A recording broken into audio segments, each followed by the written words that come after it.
Hello friends, welcome to my channel. It's Baby Life English. Today we are going to discuss 7 advanced structures and phrases which you can use in your daily life situation. So let's start with the video. जब हमें sentence बोलना हो like मेरी माँ मेरी छोटी बहन को कबाब में हड्डी की तरह हमारे साथ भेज देती है, मैं जा रही हूँ, मुझे कबाब में हड्डी बनना अच्छा नहीं लगता, जब भी मैं तुम लोगों के साथ घूमने जाता हूँ मुझे कबाब में हड्डी जैसा लगता है। इस तरह के सेंटेंस में हम यूज़ करेंगे to be a third wheel और to be a fifth wheel. तो मतलब एक ऐसी सिचुएशन जिसमें उस पर्सन की नीड नहीं है, जहाँ पे उसकी हमें ज़रूरत नहीं है, एन एक्स्ट्रा पर्सन और unnecessary person specially between couples. Okay, so मेरी माँ मेरी छोटी बहन को कबाब में हड्डी की तरह हमारे साथ भेज देती है। My mom sends my younger sister with us as a third wheel. My mom sends my younger sister with us as a third wheel. मैं जा रही हूँ, मुझे कबाब में हड्डी बनना अच्छा नहीं लगता। I am going, I don't like to be a third wheel, और I am going, I don't like being a third wheel. Next is जब भी मैं तुम लोगों के साथ बाहर जाता हूँ मुझे कबाब में हड्डी जैसा लगता है। Whenever I go out with you guys, I feel like a third wheel. Whenever I go out with you guys, I feel like a third wheel. Next is क्या कोई तरीका है जिससे हम आज रात अकेले जा सकते हो? मैं तंग आ गया हूँ तुम्हारे छोटे भाई से जो हमेशा कबाब में हड्डी की तरह रहता है। Is there any way we can go out alone tonight? I'm tired of your little brother always being the third wheel. Is there any way we can go out alone tonight? I'm tired of your little brother always being the third wheel. Next is वह movie देखने चला गया और वो भी मुझे बिना बताए। वो लॉकडाउन में कार चला रहा था और वो भी बिना लाइसेंस के। मेरी माँ ने मेरी डंडे से धुनाई की और वो भी मेरे सारे दोस्तों के सामने। जब इस टाइप के सेंटेंस बोले तो हम यूज़ करेंगे structure sentence plus and that to plus other words. Okay, so इसका एग्जाम्पल देखते हैं। वह मूवी देखने चला गया और वो भी मुझे बिना बताए। He went to watch the movie and that too without informing me. He went to watch the movie and that too without informing me. So यहाँ जो स्ट्रक्चर यूज हुआ है and that too, okay?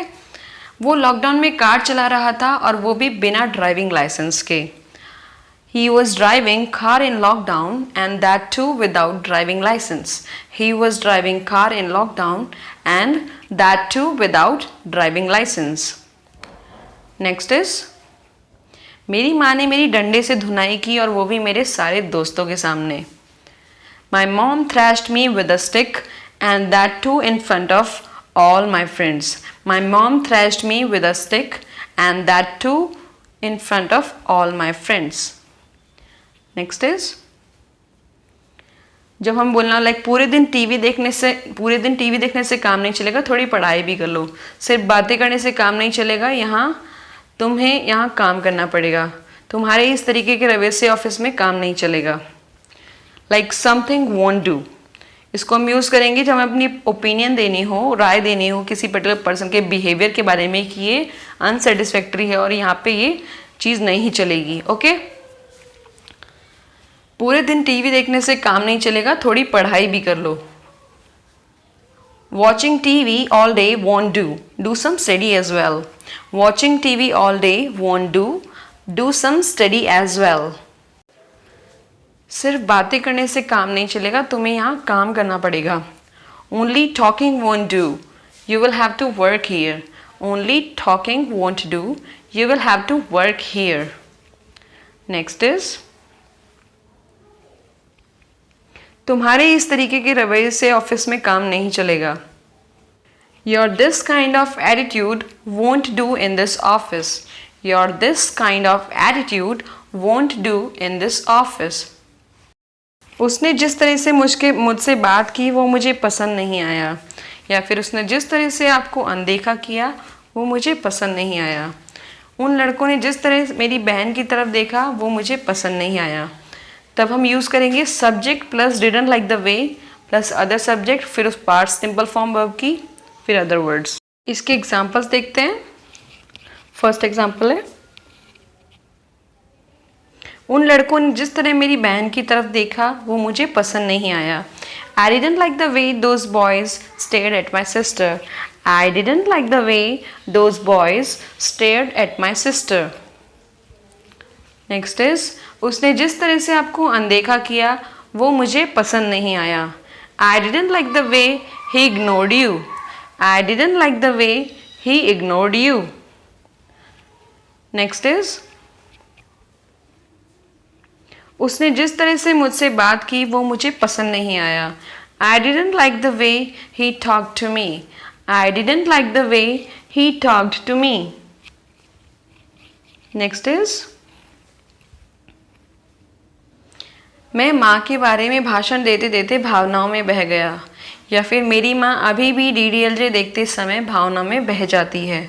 जब हमें इस तरह के sentence बोलने हो तब हम यूज़ करेंगे structure get carried away. Okay, so इसका स्ट्रक्चर है subject plus helping verb plus get carried away. Okay, और ये जो वर्ब्स हैं ये टेंस के अकॉर्डिंग चेंज होंगे. इसका मीनिंग होता है to become excessive in one's enthusiasm, excitement और zeal, especially in conversation.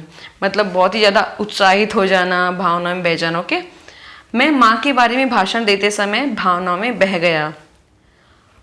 I got carried away while giving speech about mom. I got carried away while giving speech about mom.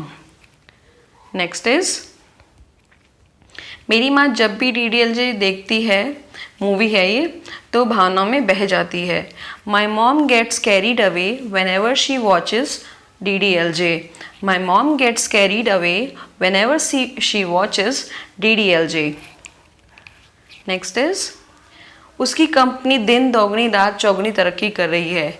मुनाफा बहुत तेजी से बढ़ा. दिन दोगुनी रात चौगुनी मतलब बहुत फास्ट, बहुत ही तेजी से. इसके लिए हम यूज करेंगे structure grow by leaps and bounds. Grow is optional. इसका मतलब होता है बहुत ही जल्दी प्रोग्रेस करना या फिर बहुत ही जल्दी ग्रो करना. इसका स्ट्रक्चर है, ये सेंटेंस के एंड में आता है हमेशा. ओके, सो नेक्स्ट इसका एग्जांपल देखते हैं. तुम्हारी अंग्रेजी बहुत तेजी से सुधर जाएगी अगर तुम प्रैक्टिस करते रहोगे. If you keep on practising your English will improve by leaps and bounds. If you keep on practising your English will improve by leaps and bounds. Next is, उसकी कंपनी दिन दोगुनी रात चौगुनी तरक्की कर रही है. His company is growing by leaps and bounds. His company is growing by leaps and bounds. दिन दोगुनी रात चौगुनी मतलब बहुत तेजी से. पिछले साल कंपनी का मुनाफा बहुत तेजी से बढ़ा. The profit of company grew by leaps and bounds last year. The profit of company grew by leaps and bounds last year. Next is, जब हमें सेंटेंस बोलना हो लाइक उनका बेटा ब्रेन ट्यूमर की वजह से तिल तिल मर रहा है. कोरोना के मरीज तिल तिल कर मरते हैं. उसके बूढ़े माता पिता तिल तिल कर मर रहे हैं. तुम बेटे के वियोग में तिल तिल कर मरोगे. ये श्रवण के माता पिता ने श्राप दिया था दशरथ जी को. तो मैंने ये लास्ट वीडियो हटा दिया था क्योंकि किसी ने कुछ ऐसे ऑफेंसिव कमेंट किया था, इसलिए मैंने वो हटा दिया था कुछ सेंटेंस की वजह से. ओके, सो इसमें मैंने वो डाल दिया चेंज करके. एग्जाम्पल देखते हैं. इसका वो स्ट्रक्चर है डाई बाय इंचेस. इसका मतलब होता है पेनफुल डेथ, मतलब तड़प तड़प के मरना. सो इसका स्ट्रक्चर है subject plus helping verb plus die by inches plus other words. Okay, ये टेंस के अकॉर्डिंग ये वर्ब्स चेंज होंगे. कोरोना के मरीज हर दिन तिल तिल कर मरते हैं. Corona patients die by inches every day. Corona patients die by inches every day. Next is, उनका बेटा ब्रेन ट्यूमर की वजह से तिल तिल मर रहा है. Their son is dying by inches due to brain tumor. Their son is dying by inches due to brain tumor. Next is, उसके बूढ़े माता पिता उसकी याद में तिल तिल मर रहे हैं. His old parents are dying by inches in his memory or reminiscence. His old parents are dying by inches in his memory and or reminiscence. Next is, तुम बेटे के वियोग में तिल तिल का मरोगे. श्रवण के माता पिता ने दशरथ को श्राप दिया था, तो उसके लिए बोलते हैं like you will die by inches in your son's separation. You will die by inches in your son's separation. अब इसका रिव्यू देख लेते हैं कि आज हमने क्या क्या पढ़ा. First is be a third wheel, कबाब में हड्डी. दैट टू, वो भी. समथिंग वोंट डू मतलब वो चीज़ नहीं चलेगी. डिडंट लाइक द वे मतलब वो चीज़ आपको पसंद नहीं आई. गेट कैरीड अवे, भावनाओं में बह जाना। Grow by leaps and bounds, दिन दोगुनी रात चौगुनी तरक्की करना। डाई बाय इंचेस, तिल तिल कर मरना। ओके, अब इसके प्रैक्टिस क्वेश्चन हैं आपके लिए। तुम इतनी जल्दी भावना में क्यों बह जाते हो? मुझे पसंद नहीं आया जिस तरह वो चलता है। स्टॉक मार्केट में उसका मुनाफा तेजी से बढ़ रहा है। मतलब दिन दोगुना और रात चौगुना हो रहा है उसका मुनाफा। आई होप वीडियो आपको अच्छा लगा। प्लीज़ इसके आंसर्स कमेंट से बताइए और कोई क्वेरी हो तो प्लीज़ बताइए। Thank you.